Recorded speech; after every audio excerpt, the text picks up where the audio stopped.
Assalamu alaikum tuğanlar. Жайытта жүрөбүз. Бүгүn 28 күн 6 ай.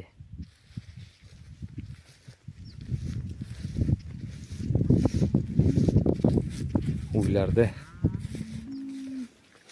тайларды,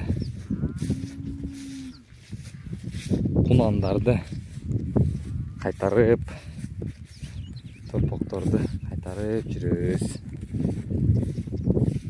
Saat kechki 18-12.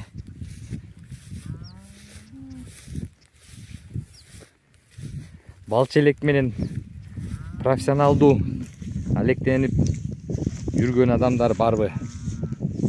Бизде азыркы учурда 70 ящик бар. Ошону келип иштетсе 40%га 50-60% иштейик. 40% биздики, 60% сиздердики. Ким түшүнгөндөр бар болсо келгиле. Азыр ящиктер балга толуп жатат. Аны иштете турган адам жок. Иштете турган адамдар бирар маселеси болуп, үй бүлөсү менен байланыштуу маселелер болуп таштап кетип калган. Өткөн жылы, быйыл жөн эле калган. Тугандар. Ошого мен өткөндө барып көрдүм, бираз түшүнөм өзүм. Балга толуп жатат. Анан рой башталган. Көбөйүп баштады да. Ошону иштетем дегендер болсо келгиле. Аз эле мөөнөт калды. 2 жолу бала алса болот. Азыр балдары толгон, дагы алып туруп, дагы алса болот. Түшүнгөндөр бар болсо келгиле. 2 ай карагалап бүттү. Анан кышка даяргерчилик кылып таштап кете бересиңер. Балды бөлүшүп алабыз. 60%ны сиздер, калганы биз. Менимче 3 тонна бал чыгат.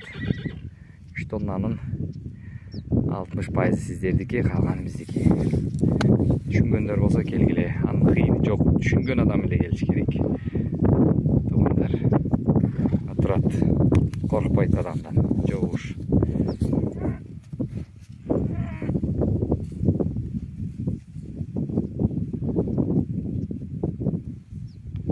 Бул биздин жайыт. Дедиги дарыянын жээги.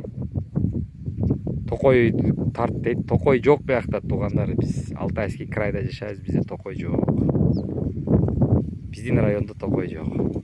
Башка райондордо бар токой.